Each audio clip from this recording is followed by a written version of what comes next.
neste canal Arsênio Tardivo e você. Entrevistas, informações e muito mais. Deixe seu like, se inscreva-se no canal.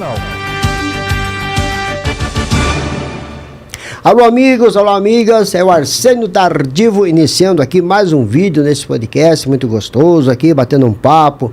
Arsênio Tardivo e você que está nos assistindo, você que vai assistir o nosso vídeo, fique até o final, compartilhe e me siga também que eu fico muito feliz, tá? E outra coisa, não deixe de convidar outras pessoas da sua família para assistirem também os vídeos, né? Você que coloca aí na Smart TV, no seu smartphone, no seu notebook, assista os vídeos até o final porque vale a pena. E nós temos recebido assim muitas perguntas e hoje eu trouxe aqui também o Dr. Indalécio que participa conosco e nós vamos tirar dúvidas das pessoas que vêm nos ligando e fazendo perguntas, doutor. Então nós vamos responder as perguntas, até o doutor Indalécio já está com uma lista aí das perguntas anotadas e nós vamos respondendo e tirando as dúvidas. Então, doutor Indalécio, tudo bem contigo? Tudo bem, Arsênio. Satisfação mais uma vez estar aqui com você. E nesse bate-papo aqui, responder as questões que tem vindo aqui para nós, principalmente sobre imobiliário, né? Então, nós anotamos aí, né, as perguntas para ficar mais fácil. Ah, não, legal. Vamos estar, então, batendo esse papo, tirando as dúvidas da audiência. Diga aí, Arsênio, para nós, os seus seguidores, Arsênio, e nesse mundo aqui do direito imobiliário ou do imobiliário em si, as perguntas que vieram aqui, vou contar algumas aqui, são várias, hein, Arsênio? Tem mais ou menos umas 10 perguntas. Tem umas 10 perguntas, pega a caneta aí para anotar. Tem mais ou menos umas 10 perguntas. Estou com uma caneta aqui, eu vou até ticar cada vez que for respondendo. Vai marcando. Vou marcando aqui. Porque o pessoal liga no telefone que a gente fornece aqui no ar, que é o 994659382. Então, nesse telefone, as pessoas fazem as perguntas. Pode falar, doutor. Maravilha. Arsênio, então uma das perguntas que eu vejo aqui que é preciso, né, para vender um imóvel aqui e como se faz hoje em dia? Olha, na hora de você vender um imóvel, primeiro de tudo, o comprador tem que analisar bem a documentação e o vendedor, primeiro de tudo, se ele quer vender um imóvel, ele quer vender uma coisa correta, fazer uma venda bem feita, deixar o comprador bem feliz, realizado, não ter nenhuma enganação, fornecer todas as certidões para aquele comprador e pôr ele a par de tudo no imóvel. Seja sincero, né? Seja bastante sincero, explica, essa casa aqui eu tenho há tanto tempo, eu construí isso aqui, eu aumentei mais um pouco, o meu IPTU não está de acordo com a matrícula, então não dá para vender financiado, só posso vender com recursos próprios. Então, seria mais ou menos baseado nisso daí. Então, quem vende tem que orientar quem está comprando, para depois não ter questões que venha ter dúvidas depois e venha criar caso, né? A melhor coisa para você ficar consciente é você vender uma coisa e explicar para o seu comprador tudo sobre o seu imóvel. Legal, Arsênio, mas e se de repente alguém de fora do país se interessar em comprar um imóvel aqui no Brasil, como seria? Olha, se a pessoa de fora quiser comprar um imóvel aqui no Brasil ou vender aqui no Brasil, porque inclusive eu tive perguntas que chegou aqui de outros países. Muitas pessoas que estão fora do Brasil, nós corretores de imóveis atendemos pessoas que estão fora do Brasil e não tem tempo de vir aqui, principalmente quem está no Japão. Tem muita gente que está no Japão, está em Portugal e ele não tem como vir ao Brasil. Agora, não há necessidade de vir aqui no Brasil vender uma propriedade. Ele dá uma procuração, por exemplo, eu moro, por exemplo, no Japão. Aí eu tenho meu trabalho lá, eu não posso estar saindo vir aqui assinar documento nem nada. Eu dou uma procuração feita lá no próprio país para o senhor ser o meu procurador. Então, com esse documento em mãos, atualizado, o senhor pode me representar aqui no Brasil, o senhor pode assinar, o senhor pode transferir água e luz, o senhor pode assinar a escritura, mandar para o registro, pagar o ITBI. E se eu estiver vendendo um imóvel financiado, doutor, o senhor, como meu procurador, pode abrir conta em meu nome no banco, sabia dessa? O senhor pode abrir uma conta e fazer aquela movimentação. É lógico que o dinheiro vai cair naquela conta e vai ficar para mim, que sou dono do imóvel. Mas o senhor pode me representar perante os bancos para assinar o financiamento, para conferir o saldo e tudo. Então, com uma procuração feita no país de origem que a pessoa está, ela pode fazer todo esse trâmite. Certo, então naturalmente ela vai até o consulado E faz uma procuração. e faz uma procuração com amplos e específicos poderes. Todos os poderes. Para que você possa sim fazer essa venda ou mesmo fazer a compra do imóvel. O senhor pode mandar um dinheiro, o senhor está, digamos, o senhor está lá em Portugal, o senhor está lá com uma boa grana guardada. Aí você vai lá, Arsênio, eu preciso comprar um imóvel no Brasil, me manda o vídeo daí do imóvel, a localização, o nome da rua, tudo, e me manda uma procuração, e manda o dinheiro. Aí o senhor pode, a gente vai preparar uma conta para receber esse dinheiro, né, que é a conta do vendedor.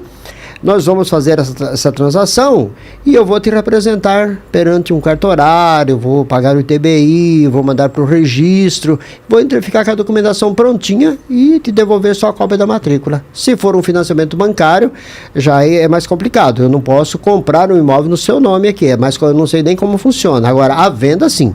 A venda, você estando fora do Brasil e ter um imóvel aqui, você pode dar uma procuração e eu vendo o seu imóvel, faço todos os trâmites bancários, tudo, você fica com o seu imóvel perfeitamente aqui vendido, só recebe o dinheiro e paga a comissão da minha como corretor. Ah, entendi, Arsênio. Mas é interessante observar, Arsênio, que não só a venda, mas a compra vai seguir o mesmo procedimento. Junto ao banco. Junto ao banco. Procuração pública, você vai poder representar também. Pode. Pode, naturalmente. É Com importante procuração, esclarecer. pode Com fazer procuração tudo. pública, você pode tanto vender quanto comprar. Sim, claro. Né? Porque é a própria pessoa ali sendo representada por você. Exatamente. Então, perfeito. Isso aí já é interessante deixar claro para os seguidores que você que está aí em outro país tem interesse de investir no Brasil, então faça seu anúncio justamente aqui com o Arsênio, que tem experiência no negócio. Porque sabe o que acontece, doutor? O que nós estamos hoje é respondendo as perguntas e tirando dúvidas. Hoje o nosso assunto é esse. Isso, maravilha. Então essa foi uma questão importante a ser esclarecida para que os seus seguidores tenham segurança em fazer as vendas. Não só ou os mesmo nossos seguidores, compras, mas né? aqueles que vão assistir Aqui o vídeo. no Brasil. É interessante, Arsênio. E para isso pode visitar o seu blog também. Claro, claro. Pode seguir o nosso podcast e entrar no nosso site, que depois nós vamos oferecer o nosso site. Não, legal, isso é interessante. Arsênio, outras perguntas que apareceu são pessoas querendo saber sobre isenção de IPTU. Essa é interessante, essa questão, hein? Na realidade, estamos aqui na Prefeitura de Guarulhos nesse período de isenção de IPTU, que vai até o final de agosto. Então, todas as pessoas que têm direito à isenção são aquelas que são aposentados, pensionistas e foi incluído também o beneficiário do LOAS. Foi também? Foi incluído, para que possa também ter isenção do IPTU.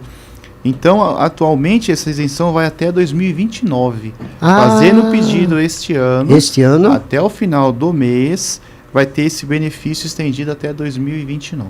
Então, foi até bom o senhor tocar nesse assunto, pegou já a pergunta aí. Muitas pessoas perguntam, como que eu faço? Eu tenho pessoas que me perguntam, como é que eu faço para ficar isento do IPTU, sendo que eu já tenho uma idade avançada? Né? É a partir de quantos anos? Na realidade, não é pela idade. É aposentado. Os critérios são De aposentado, renda. Pensionista ou aqueles beneficiários do LOAS. E não ganhar acima de 5 salários mínimos. Isso é importante. E vai ser beneficiado somente no imóvel que reside. Porque, de repente, a pessoa tem 2 imóveis. Exato. Né? Ou mesmo no mesmo terreno tem 2 casas. Então, ela vai ser só beneficiada no imóvel que reside. E aí ele tem que apresentar uma documentação, tipo imposto de renda. São vários critérios ali a serem cumpridos. Exemplo, imposto de renda para aqueles que declaram ou assinar uma declaração de isenção. Não sou isento de imposto de renda. Né?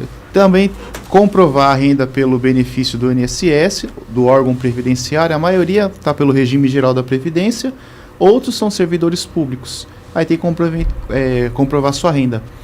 Então, comprovando a renda, o comunicado, a carta de concessão, Estado Civil, justamente solteiro, ou se é casado, ou CPF, se é viúvo, CPF, RG, comprovante de endereço atual.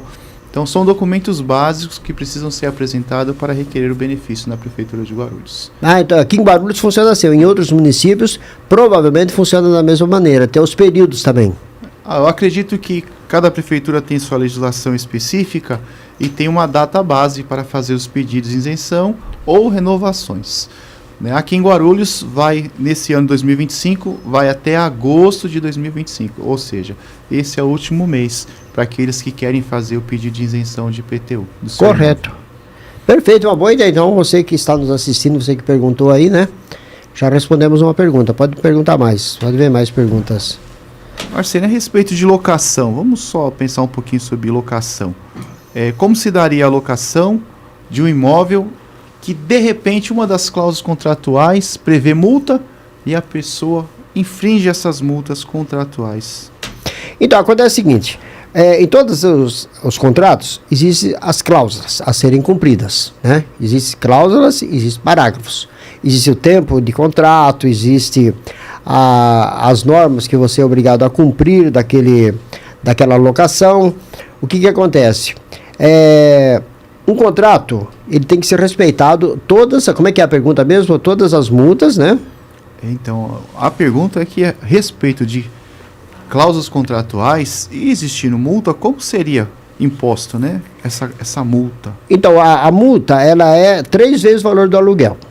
Se você infringir qualquer cláusula do contrato, você paga 3 vezes o valor do aluguel como multa. A culpada paga para a parte inocente.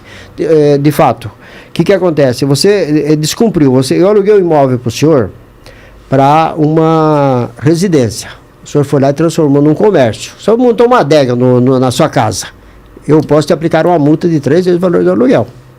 Então, você mudou a destinação do imóvel. Você entendeu?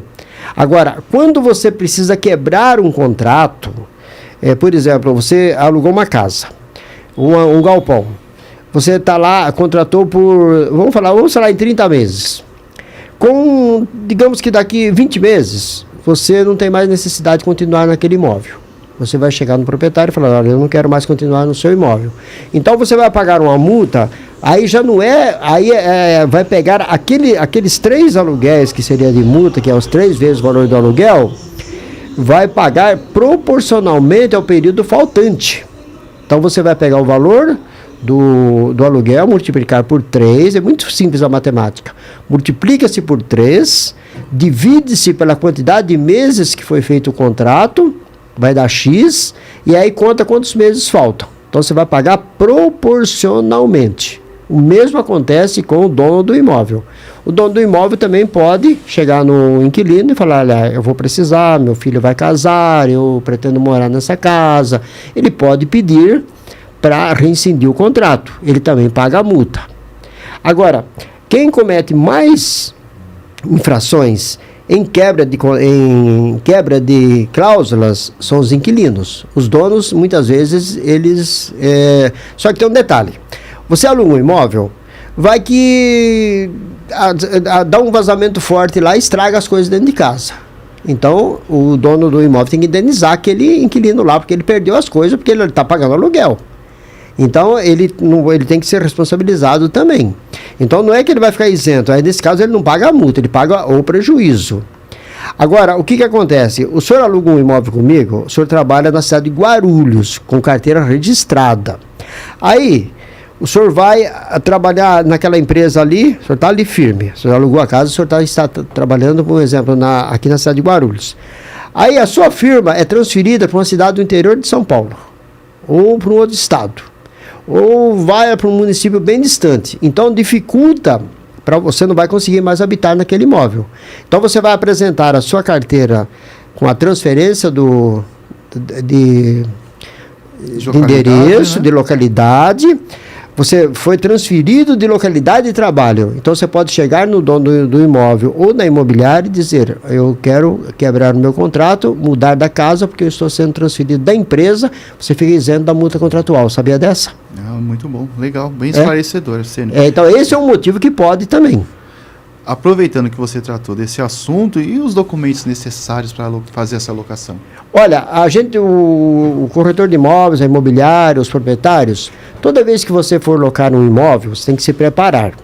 Geralmente, a gente pede que a pessoa tenha uma renda de 3 vezes o valor do aluguel.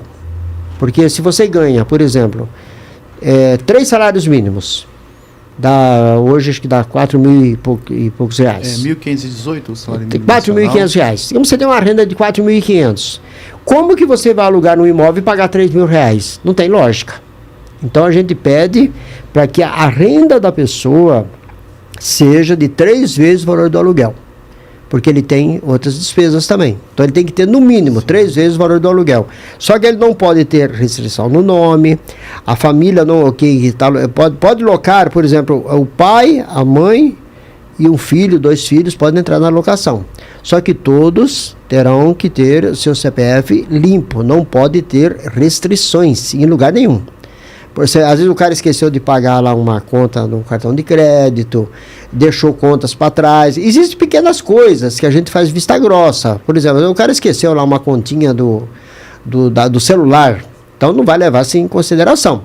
Agora, a gente pega muitas fichas de clientes que tem 5, 6 processos. Às vezes deve 3 mil reais num cartão de crédito, mais 3 mil no outro, 2, 3 cheques devolvidos. Então esse cliente, ele é um cliente inadimplente, é um cliente que não tem interesse em manter o seu CPF limpo.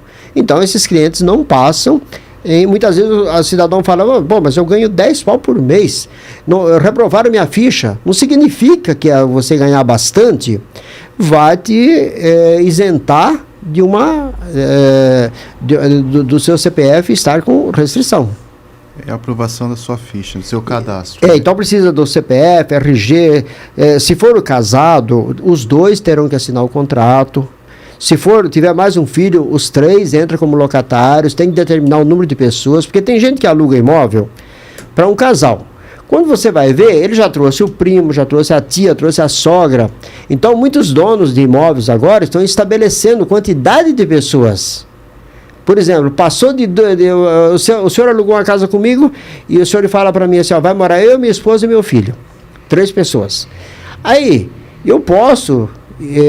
não sei se a lei até permite isso daí, mas tem gente colocando que se tiver mais pessoas, 2, 3 a mais, vai ter uma taxa mensal também que aumentou o aluguel, porque está tendo mais pessoas, está consumindo mais água, está saindo mais sujeira no esgoto, está causando mais movimento na casa, há possibilidade de estragar o imóvel, tudo isso. Uma despesa maior na casa, né? Há motivos para se estragar mais o imóvel. Então são coisas que a pessoa precisa observar. Certo. E qual é a melhor garantia para ser apresentada na hora da locação? Olha, doutor, hoje a melhor garantia locatícia que está tendo, que todo mundo está dando preferência, é o seguro-fiança, por incrível que pareça. Seguro-fiança. Seguro-fiança. Porque o seguro-fiança é aquele que o cidadão deixou de pagar o aluguel, o prazo é curto para acionar o sinistro. Então é como se fosse o roubo de um carro. Você aciona o sinistro, a seguradora passa a pagar o aluguel para vocês. Então, geralmente, tem pessoas que contratam até para 30 meses, por toda a vigência do contrato. Então, se você deixou de pagar o aluguel, geralmente dá uma despesa aí de um aluguel e pouco por ano, essa despesa da seguradora. Só que você não pega de volta esse dinheiro, né? Quem aluga é que paga, o inquilino é que paga. Aí o que acontece? O inquilino deixou de pagar o aluguel, ele aciona o seguro. O seguro é que vai pagar o aluguel, só que quem vai para cima, com o processo para cima do inquilino, não é o dono do imóvel, é a seguradora. É a seguradora.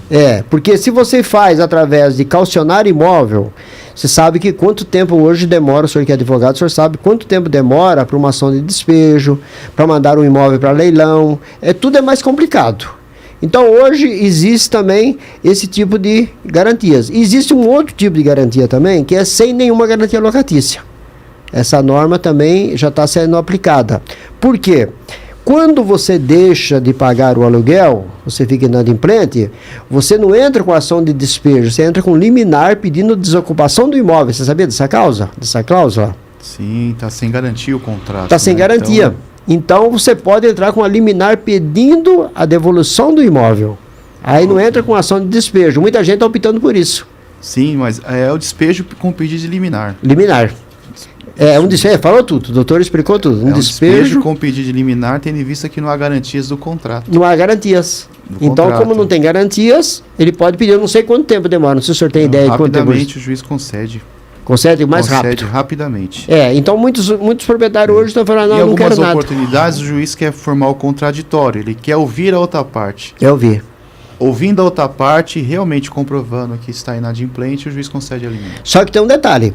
Quando, por exemplo, o cidadão está devendo lá 2 meses de aluguel, quem está entrando com o processo tem que depositar em juiz, né? Aquele valor que ele tem para receber. O juiz poder acionar, né? O juiz pode pedir caução. Pode pedir caução, exatamente. Deu para entender? Sim, tá claro isso, Arsenio? Tá Acho que claro. Ficou claro agora. Ficou bem claro. Que a garantia contratual ela existe para dar segurança para as partes, né? É. Para o locador, como também para o locatário. É. E não sendo contratado qualquer tipo de garantia, né, ficando vazia, É. então há uma questão importante que a liminar pode ser concedida, É. tendo em vista que o contrato não tem qualquer garantia. Então, nós recebemos também essa semana uma pergunta que até vou pedir para o doutor, se puder me ajudar a responder isso daí. Muita gente pergunta como que funciona e o que é uso capião. Ah, certo. Arsenio, o uso capião é o procedimento, é a medida para você adquirir o imóvel de forma originária. Só que tem alguns requisitos nesse procedimento da uso capião. Primeiro, você tem que ter um tempo ininterrupto no local, no imóvel, Comprovado. comprovado como se fosse seu. Todas as pessoas que passam pelo imóvel têm a impressão que você é o dono. Então ninguém duvida que você é o dono. Claro. Então você está tratando aquele bem, no caso imóvel, como se seu fosse. Pagando IPTU, Água e luz. água e luz, tudo em seu nome. Declarando. IPTU não vai estar em seu nome, mas É. na maioria das vezes até está, porque você tem um contrato. Então, você vai pagando água, luz, o IPTU, mantendo, cuidando, porque você é o possuidor e para todos você é o dono. Então você vai ter que cumprir alguns requisitos também. É o tempo. A uso capião você adquire pelo tempo. Pelo tempo. Então, você tem 15 anos, você tem o tempo de 10 anos, você tem o tempo de 5 anos, que aí você vai cumprir esses requisitos para cada situação específica. 15 anos, o extraordinário que nós falamos, você precisa ter 15 anos ininterruptos, sem qualquer oposição de propriedade pelo proprietário. Isso é necessário para o uso capião.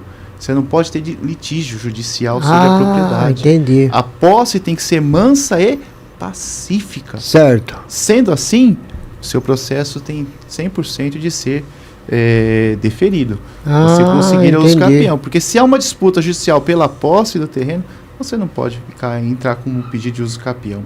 Não pode. Não pode entrar. Está tendo uma divisão ali, uma briga de propriedade.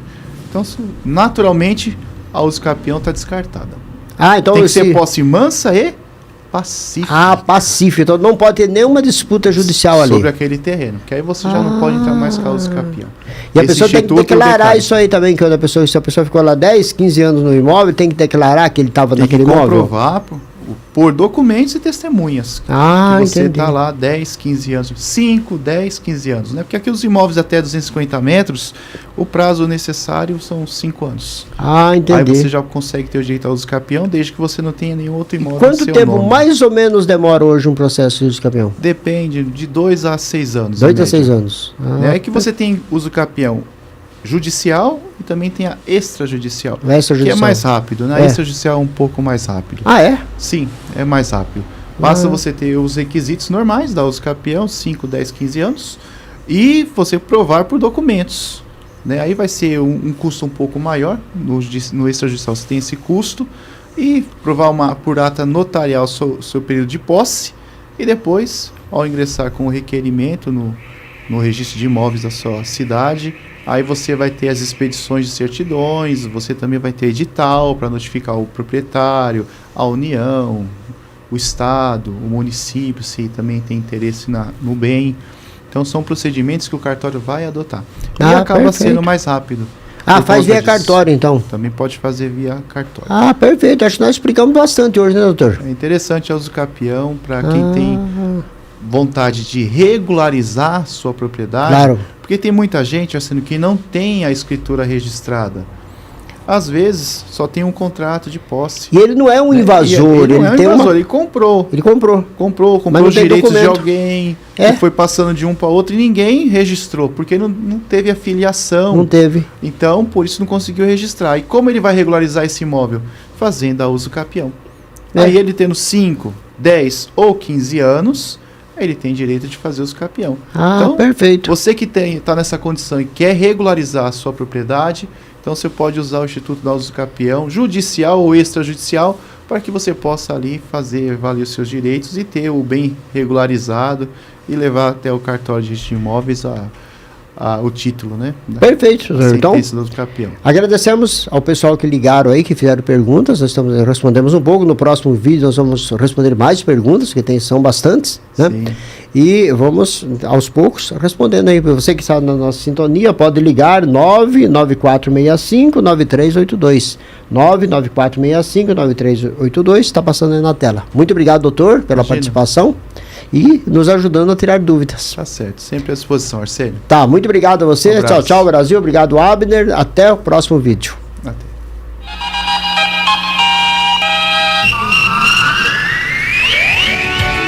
No ar, neste canal, Arsênio Tardivo e você. Entrevistas, informações e muito mais. Deixe seu like, se inscreva-se no canal.